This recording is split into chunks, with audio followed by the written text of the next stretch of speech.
Do you ever feel like you struggle to add new vocabulary to your English? In this lesson, I'm going to show you how you can use a simple news article to add new vocabulary to sound fluent in your English speaking. We're going to look at this really kind of funny, interesting article about Taylor Swift and Travis Kelce. Now, these two, they are the it couple. It means this is the couple that everybody is talking about. So let's see what this news article has to say about them, and we'll break down the new vocabulary to help you actually speak in your conversations. Learning this way is the best way because you're actually adding context to the words that you're learning in English. So make sure to download the PDF below. I've put the article in there so that you guys can read along and actually learn these new phrases. Now let's get started. You guys can already learn some new words reading the headline of this article. It says Taylor Swift ditches Travis Kelce on his birthday amid career struggles. So the first word I want to teach you is ditches. Taylor Swift ditched Travis Kelce. Now, what does this mean? If you ditch someone, it means you leave them kind of unexpectedly. Or if you ditch your friend at a party, it means you leave them and they're looking for you and you didn't tell them that you are going to leave them. You're kind of letting someone down or disappointing someone if you ditch them. So we generally use this phrase to ditch someone as a negative expression. It means you left unexpectedly and kind of rudely as well. The next vocabulary term in this headline that we should review is amid. You generally only see this in writing. You could use it in your conversation, but you'll definitely see it when you're reading news articles or literature. It means in the middle. So usually we use amid when we're talking about an event or a setting. The event that we're referring to in this headline is Travis Kelce's football career. Now, we're not talking about soccer. If you don't already know, Travis Kelce is a huge star in the American Football League, but he's having some struggles this season. He's not playing as good as he usually is, and we'll get a little bit more to that in the article here. We also use amid when we're talking about a place. So you could say there is a cabin amid the woods. This means it's in the middle of. Again, it's kind of awkward to say this in conversation, say this in our spoken English, so we usually are using this word amid in written English. If we look at this article, it says Taylor Swift marks special occasion without birthday boy Travis Kelce. Instead of just saying to celebrate, a more fancy way in English that we could say we're going to celebrate something or recognize a holiday or birthday or something like that is we can say it's going to mark a special occasion. This just means that the day is very special. We use this just as a way to say that this day is special. It's like a holiday or a birthday or some kind of celebration. And if we're saying that this day marks a special occasion, it means that we're actually going to celebrate the occasion. And the occasion in this article that we're talking about is Travis Kelce's birthday. So Taylor Swift, her boyfriend Travis Kelce, he's having this birthday, but she's not there. She ditched him. So this is kind of the drama of the article here. And then we have a funny way of referring to the person that is celebrating a birthday in English. We say either the birthday boy or the birthday girl, and it's kind of a playful expression. We usually use it with children, but sometimes we can playfully say to an adult, oh, you're the birthday boy today, or you're the birthday girl today. The next line of this article says, Taylor Swift is reportedly better off without boyfriend Travis Kelce as she had the best time of her life at her cousin's wedding. So cousin weddings are so fun. It's just fun to be at a wedding where you're just there to have a good time, and that's what Taylor Swift was there to do. So this article is kind of drumming up some drama. That means we don't know if there's actually drama there, and if you drum up something, it means you're kind of creating it. So this article doesn't actually know if Travis Kelce is sad or mad that Taylor Swift is at her cousin's wedding, but it's drumming it up. It's saying, oh, she's reportedly having a better time. She's better off. If you say someone's better off without someone else or something else, it means they're in a better situation. It means something was negative for them and they're getting rid of it, which honestly, I think this article is reaching. It's trying to create some drama. I don't think she's actually better off. When we read in the news the word reportedly, it means that there isn't an actual source that saw this thing. The news didn't actually see her being better off without Travis Kelce. It's reported. So it means they have someone that says they saw it, but it's not for sure. So oftentimes you have to be careful when you're reading news and it says reportedly, because it doesn't mean for sure. It means just someone is saying that happened and the news is reporting it. The 35-year-old NFL player was nowhere to be found near the anti-hero hitmaker, despite the fact that the event was in Missouri. So interestingly enough, Travis Kelce plays for the Kansas City Chiefs. Now, Kansas City is kind of funny because it's in 2 states in the United States. Here's a quick geography lesson for you. I've actually been to Kansas City. It's a really fun city to visit. So part of the city is in the state of Kansas, and part of the city is in the state of Missouri. And Missouri is actually, bigger than Kansas. It has more people and it has more of Kansas City in it. So when you visit Kansas City, Missouri, that's usually what people are talking about. And that's where the Kansas City Chiefs play. So it's interesting that Taylor Swift was at her cousin's wedding in this place, but Travis Kelce was not there. And the article is noting this because it would be convenient for him to be at the wedding because it's where he lives. So when you describe someone as nowhere to be found, or if you say something is nowhere to be found, it means they are not there, or, they're missing. It's implying that someone should be there and they're missing.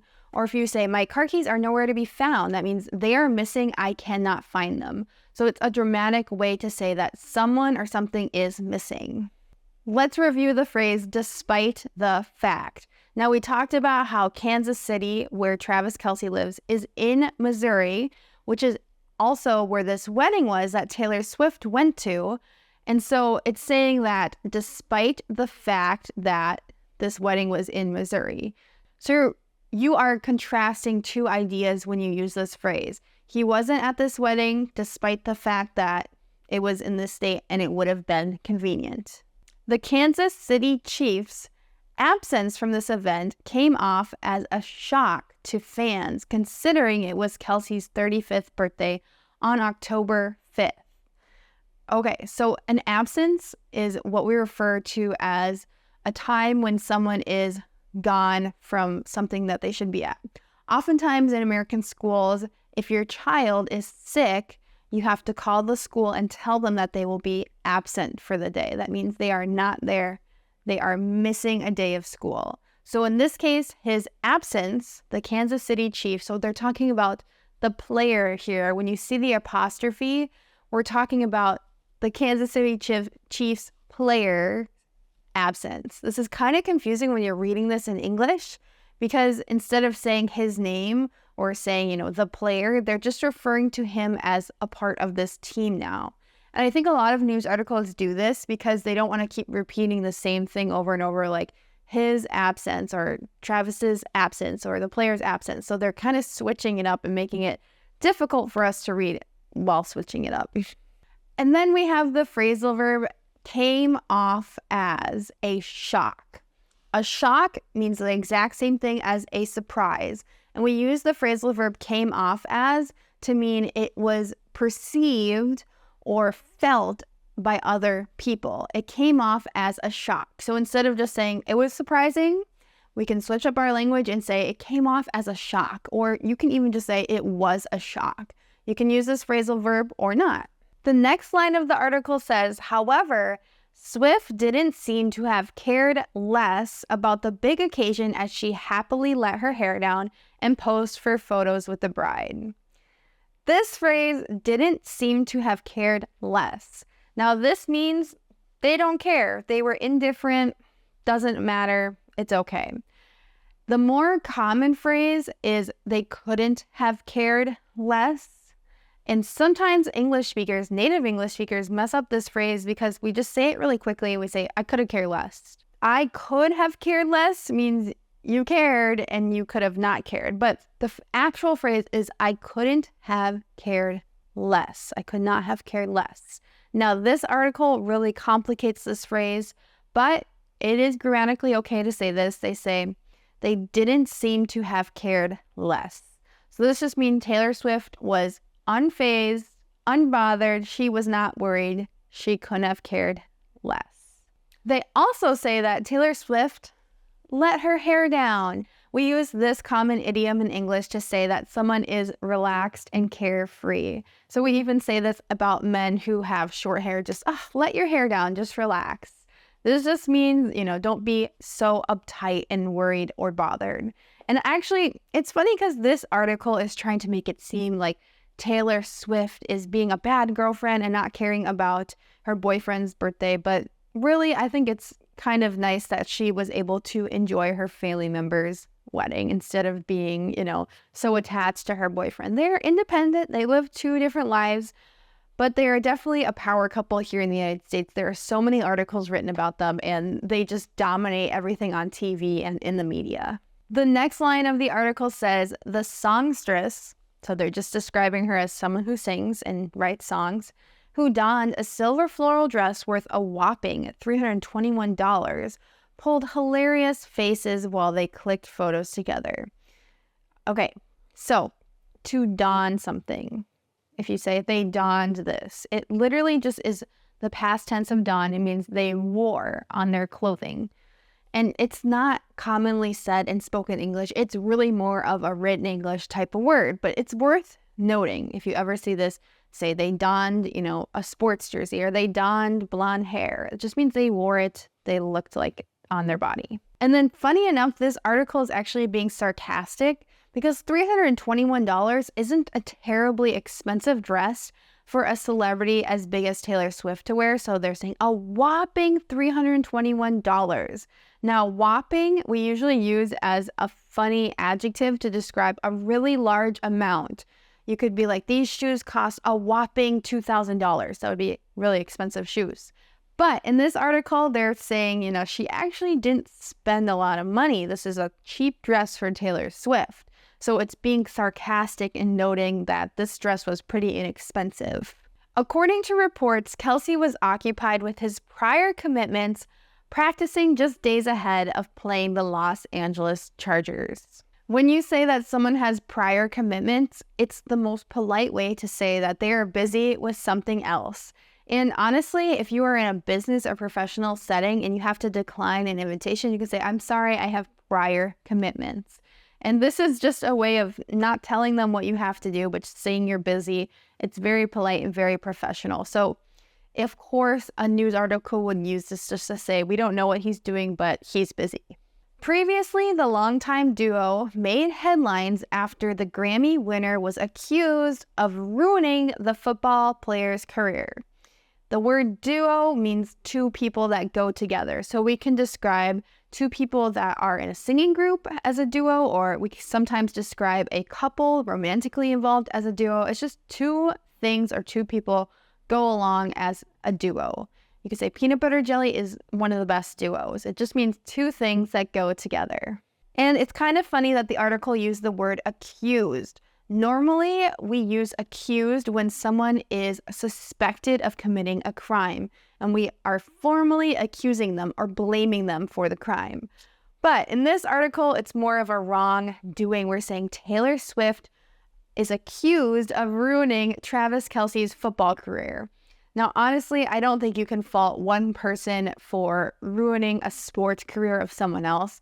It's personal accountability, but it's just kind of an interesting accusation. Like, he's been dating her for a while and it's kind of changing up his lifestyle, and maybe it's affecting his performance on the football field. The claim was supported by various sources that associate Kelce's poor performance with his unusual habits, which include partying all summer with the love of his life.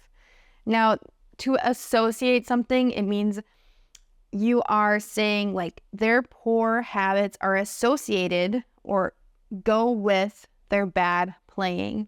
So tell me in the comments, in your opinion, do you think Taylor Swift can be accountable for affecting Travis Kelce's poor performance on the football field? Let me know in the comments. I would love to hear this. If you guys have any more questions about the vocabulary in this article, Leave your questions down below. I'll try to answer them in the comments as well. Or let me know which news articles you want me to break down in English next. Make sure you download the PDF that goes along with this lesson so you can keep reviewing the vocabulary we reviewed. And I'll see you guys in the next English lesson. Goodbye!